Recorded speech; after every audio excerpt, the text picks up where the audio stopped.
Oi, tudo bem com vocês? Continuam se protegendo do coronavírus? Hum? Além de ficar em casa, é muito importante o quê? Lavar as mãos, tossir, espirrar, cobrindo o nariz e a boca ou usar um lenço de papel. Aham. E manter uma distância segura, mais ou menos, das outras pessoas, de mais ou menos 1 metro aqui, e evitar levar as mãos ao rosto, ok? Bom, o assunto de hoje é muito, muito legal. Fiquem atentos ao vídeo que vamos assistir agora para descobrir de qual assunto estamos falando. Vamos lá? Oi, tudo bem com você? Nessa videoaula, a gente vai falar sobre os fatos e sobre as opiniões. A gente vai perceber nesse vídeo que fato é diferente de opinião. Um fato é uma verdade, é algo que foi comprovado. Já uma opinião é o que uma pessoa acha, o que uma pessoa acredita. Uma notícia, por exemplo. Uma notícia deve ser sempre baseada em fatos. Isso porque, como ela está transmitindo algo que aconteceu para várias pessoas, ela precisa comprovar aquilo, sempre apresentando a fonte de onde os dados foram retirados. Um fato é, então, uma verdade que possui fonte, possui embasamento, possui argumentos comprovados. Já uma opinião é uma coisa que a gente acha, uma coisa que a gente acredita, mas que não necessariamente é uma verdade. Por exemplo, se eu disser para você que o meu time é melhor do que o seu time. Bom, eu posso até basear essa minha afirmação no último jogo, dizendo que o meu time ganhou e, por conta disso, ele é melhor. Isso pode até ser uma verdade, que meu time possa ter ganho do seu no último jogo, mas não necessariamente é um fato que meu time é melhor que o seu. Na verdade, isso vai depender do que eu acho, do que eu acredito. Já que é meu time, isso vai ser apenas a minha opinião. Bom, para esse vídeo, eu trouxe dois pequenos textinhos para que a gente consiga encontrar neles características que apresentem eles como fatos ou como opiniões. O primeiro texto trata de um fato. Ele fala para a gente algumas características do mosquito da dengue e da doença que ele transmite. Vamos ler e vamos tentar, então, perceber algumas características de um texto que fala de fatos e não de uma opinião pessoal. Vamos lá, o texto começa assim. O mosquito da dengue pode se parecer um pouco com um mosquito comum, mas é possível diferenciá-lo. Seu nome científico é Aedes aegypti. Ele é de cor preta e tem várias pintinhas brancas. É perigoso, pois pode transmitir a dengue, uma doença grave, mas que pode ser tratada em alguns dias. Para prevenir a dengue, devemos manter o mosquito longe, não deixando água parada nos vasinhos de plantas, pneus e garrafas, pois é onde ele costuma se desenvolver. Bom, logo no segundo parágrafo, a gente tem a seguinte frase. Seu nome científico é Aedes aegypti, ele é de cor preta e tem várias pintinhas brancas. Bom, a gente já consegue perceber, então, que esse texto, por tratar de um fato, ele puxa dados da ciência, dados comprovados e dados que a ciência usa para poder basear alguns argumentos. Um desses dados é o nome científico do mosquito, o Aedes aegypti. Logo em seguida, ele dá uma característica física desse mosquito, dizendo que ele é de cor preta e que tem várias pintinhas brancas. Olhando para a foto do lado, a gente consegue comprovar que isso é um fato, já que o mosquito que a gente está enxergando no vídeo é o mosquito da dengue. Logo no fim do texto, a pessoa que escreveu ele para a gente nos transmite uma outra verdade a respeito do mosquito e da doença que ele transmite. Está escrito o seguinte: para prevenir a dengue, devemos manter o mosquito longe, não deixando a água parada nos vasinhos de plantas. Isso é um fato, porque já que a ciência já comprovou que o mosquito da dengue se desenvolve em água parada, não deixando água nos vasinhos de plantas, pneus e garrafas, que a gente consegue evitar a transmissão dessa doença, o desenvolvimento desse mosquito. Bom, vamos então prestar atenção num outro texto que dá uma opinião. Esse textinho foi escrito por uma criança de 9 anos, e nele ela fala sobre o seu super-herói favorito. Vamos ver? Está escrito assim. Meu super-herói favorito é o Homem de Ferro, porque ele, além de ser muito corajoso, é inteligente e defende as pessoas dos vilões. Eu acho ele melhor que o Homem-Aranha. Ele é mais forte e cria seus próprios poderes com a tecnologia. Bom, Algumas características nesse texto nos fazem perceber claramente que é um texto de opinião. Essas características aparecem tanto no primeiro quanto no segundo parágrafo, quando a gente lê "Meu super-herói favorito é o Homem de Ferro". Aí a gente já consegue saber que a pessoa está falando sobre o super-herói favorito dela, o que ela acha, o que ela mais gosta. É pessoal, é uma opinião pessoal. No segundo parágrafo, isso fica ainda mais claro quando a gente lê "Eu acho ele melhor que o Homem-Aranha". Isso porque, quando a pessoa diz que ela acha, quer dizer apenas que é o que ela acredita, é a opinião dela. Ela não está querendo provar que aquilo é verdade, que aquilo é certo, mas sim que é o que ela acha. Bom, nesse vídeo, a gente falou sobre o fato e sobre a opinião. A gente percebeu que eles são bem diferentes. Um fato, então, é algo verdadeiro, enquanto que uma opinião é o que a pessoa acha, o que a pessoa acredita. É muito importante que a gente saiba diferenciar essas duas coisas no dia a dia, tanto para conversas com amigos e familiares, por exemplo, para a gente conseguir diferenciar quando a pessoa está afirmando uma verdade e quando ela está apenas dizendo o que ela acha, ou quando a gente lê e assiste notícias, por exemplo, quando a gente precisa ter certeza que aquilo ali que está sendo dito é verdade. Bom, eu vou ficando por aqui. Espero que você tenha conseguido entender a diferença de fato e de opinião. A gente se encontra numa próxima aula. Até lá e bons estudos!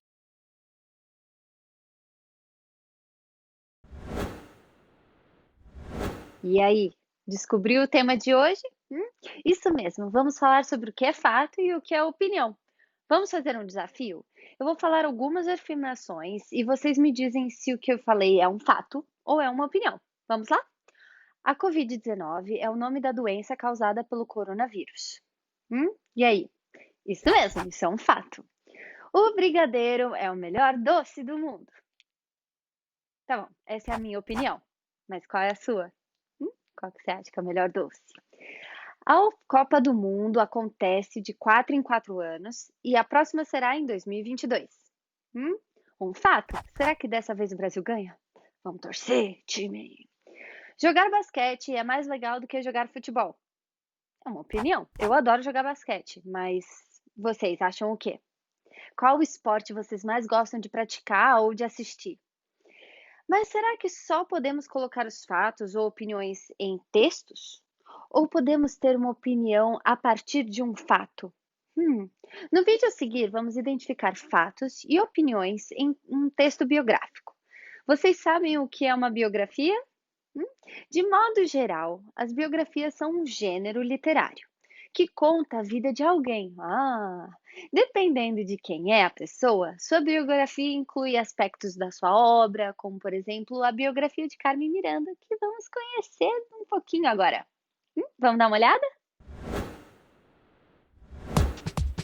Tá aí, eu fiz tudo pra você gostar de mim.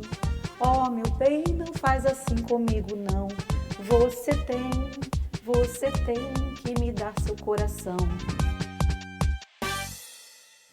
Canto muito ou pra caramba beça? Quem cantava muito e usava um turbante como esse era Carmen Miranda. Hoje, com a história de Carmen Miranda, nós vamos aprender a diferenciar fatos de opiniões. Porque em bom português, tá aí o tempo de estudar.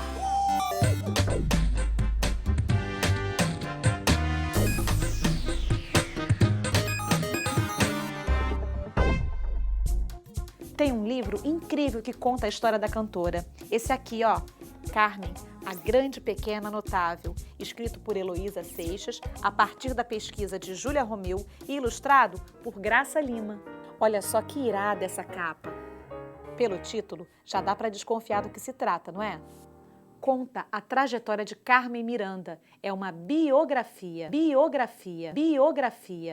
Esse tipo de livro retrata a vida de uma pessoa desde o seu nascimento. Eu escolhi trazer uma biografia para vocês porque eu acredito que essa é uma forma interessante de apresentar o tema de hoje.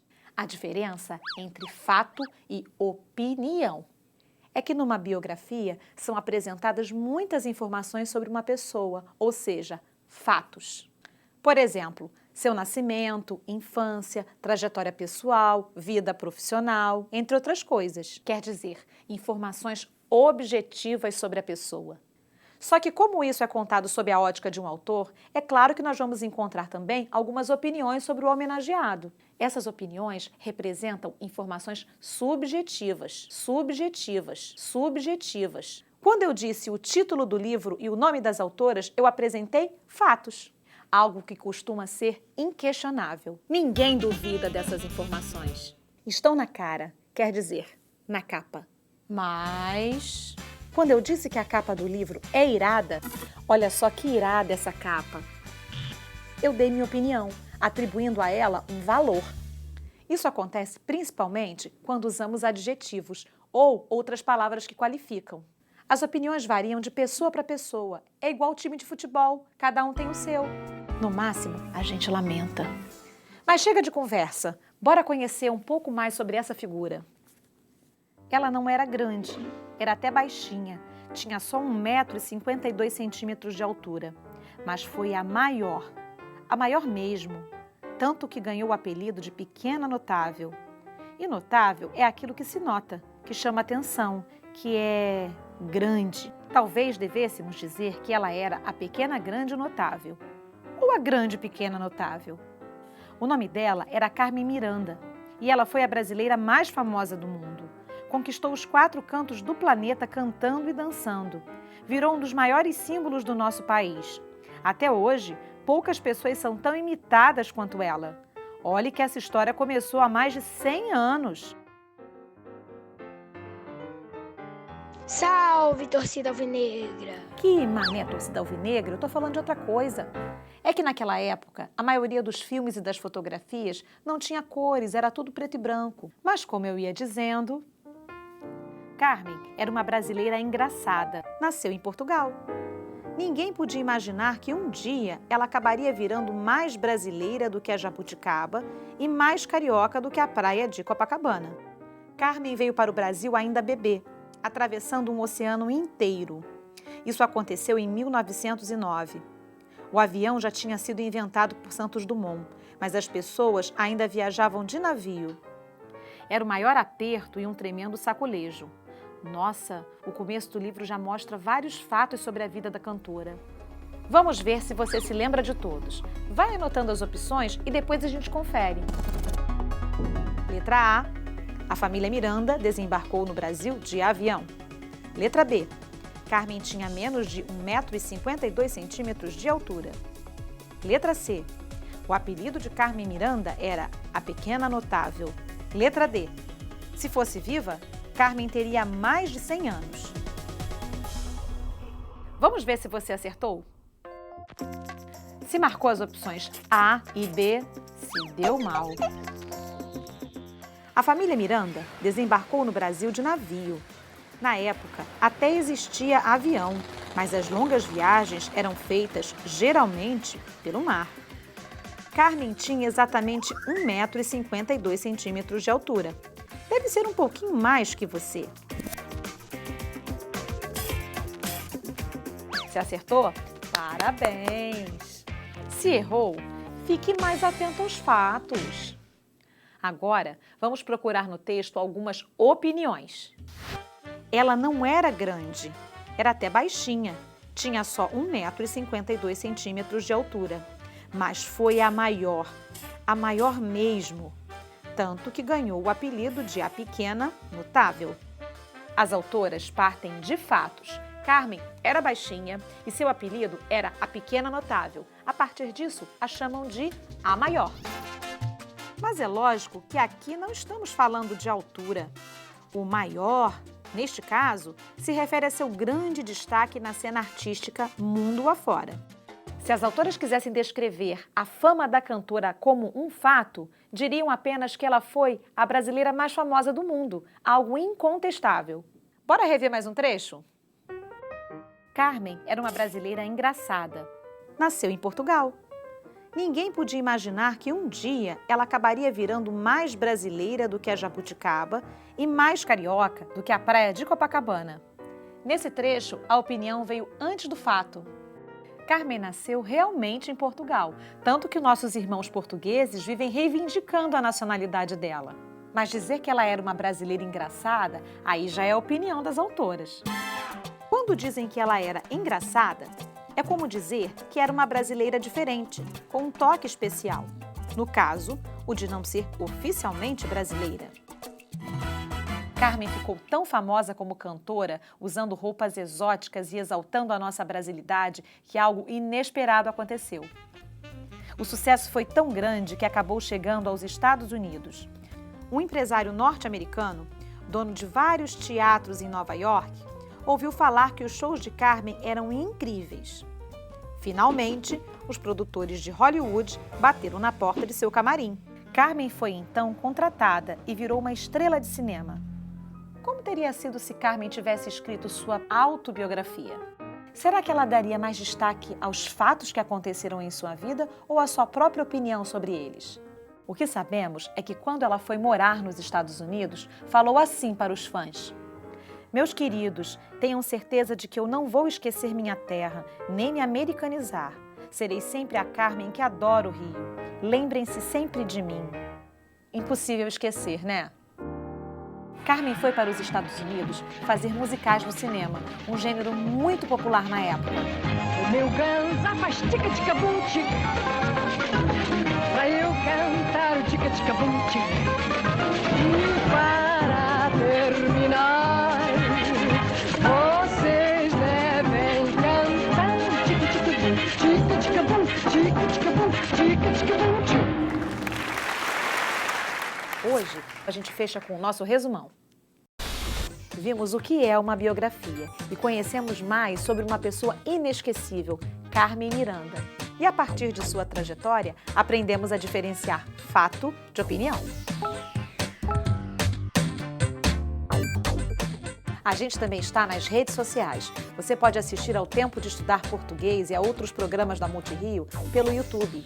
Inscreva-se no canal e clique no sininho. Assim a gente pode te avisar sempre que tiver vídeo novo. Vai lá!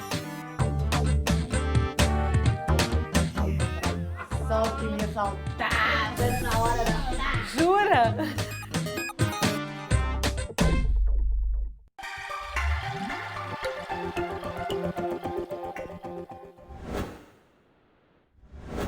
Gostaram? Eu fiquei morrendo de vontade de saber mais sobre a Carmen Miranda. E vocês? E aí? Tive uma ideia. Que tal a gente fazer um jogo sobre fatos e opiniões com as pessoas aí da sua casa?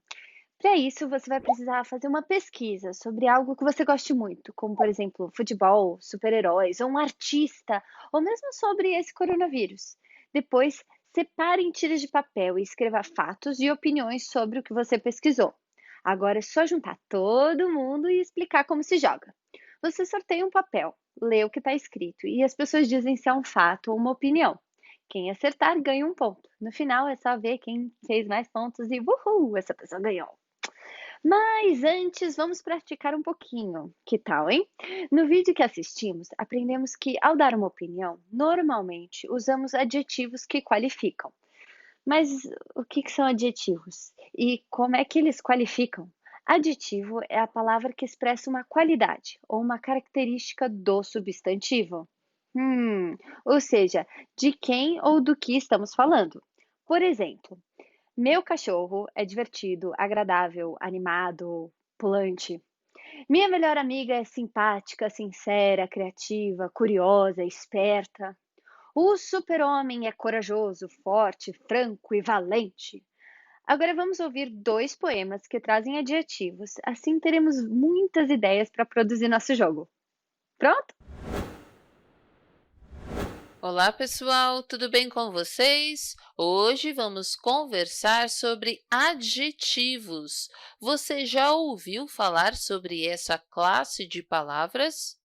Vamos começar lendo um poema de Ruth Rocha intitulado Pessoas são diferentes. São 2 crianças lindas, mas são muito diferentes. Uma é toda desdentada, a outra é cheia de dentes. Uma anda descabelada, a outra é cheia de pentes. Uma delas usa óculos e a outra só usa lentes. Uma gosta de gelados, a outra gosta de quentes. Uma tem cabelos longos, a outra corta rentes. Não queira que sejam iguais, aliás, nem mesmo tentes. São duas crianças lindas, mas são muito diferentes. Agora vamos pensar juntos. Do que o poema fala? O que você acha? O poema fala de duas crianças e de que maneira elas são diferentes. E você acha que o poema fala dessas diferenças de uma forma positiva ou negativa? Podemos dizer que o poema trata as diferenças como algo positivo, e percebemos isso nos versos "Não queira que sejam iguais, aliás, nem mesmo tentes", e em como, no poema, as crianças são descritas como lindas. E de quais diferenças o poema fala? O poema fala de características físicas, como desdentada, descabelada, fala de preferências, como gostar de alimentos quentes ou gelados. Agora vamos pensar sobre as palavras usadas nesse poema. Conseguimos nomear, definir alguns elementos no poema. Por exemplo, são crianças. O poema não fala de adultos, nem de animais, mas o poema fala de crianças. Definimos e nomeamos os elementos principais desse poema. Essas palavras são os substantivos. Os substantivos são os nomes dos elementos. E como são essas crianças? Em primeiro lugar, as crianças são lindas e são diferentes. A partir daí, diferenciamos cada criança, cada uma com suas características particulares: desdentada, descabelada, de cabelos longos, de cabelos rentes. A maneira como qualificamos algo são os adjetivos. Se alguém pedisse para levar um bilhete para uma dessas crianças do poema, leve esse bilhete para a menina sorridente, de cabelos longos. Você saberia exatamente para quem entregar o bilhete, não é? Porque graças aos adjetivos, você conseguiria identificar as características específicas de quem deve receber o bilhete. Vamos agora ler um poema de Vinícius de Moraes, intitulado As Borboletas. Brancas, azuis, amarelas e pretas, brincam na luz as belas borboletas. Borboletas brancas são alegres e francas. Borboletas azuis gostam muito de luz. As amarelinhas são tão bonitinhas e as pretas, então, oh, que escuridão! Agora vamos juntos conversar um pouco sobre as palavras que aparecem nesse poema. Você consegue identificar qual é o substantivo que mais aparece no poema? Sim, borboletas. Borboletas é o substantivo que mais aparece aqui. E quais são as características dessas borboletas? Quais são os adjetivos que qualificam essas borboletas? Vamos lá.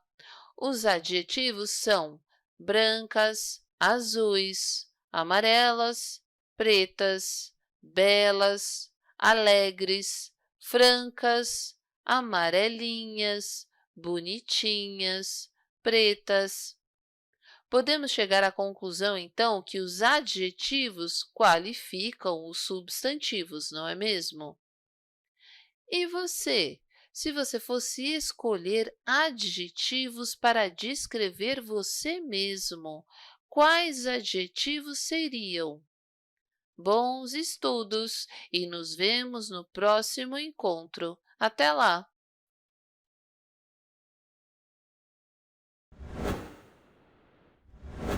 E aí, o que acharam? Que tal outros desafios utilizando adjetivos nas opiniões e dados para os fatos? Vamos lá? O Brasil é o país com mais água doce do planeta. Tem em média 13,7% de toda a água do mundo. Isso é um fato. Ter a porcentagem também nos ajuda a identificar como um fato. Vocês não acharam? Agora outro. As praias do Brasil são as mais bonitas do mundo. Por isso, o Brasil é o melhor lugar para se visitar, especialmente no verão. Aqui temos uma opinião. Bonito e melhor são adjetivos, ou seja, trazem qualidade para a praia e para o país. Para quem não gosta de calor, de sol ou de praia, o Brasil não é um bom lugar para viajar no verão, não é mesmo? Por hoje é só, pessoal, mas não fiquem assim sem mim. Em breve nos veremos de novo. E lembrem-se de se proteger do coronavírus, não é? Fiquem em casa, lavem bem as mãos e evitem colocar as mãos no rosto, tá bom? Um beijão pra vocês. Tchau, tchau.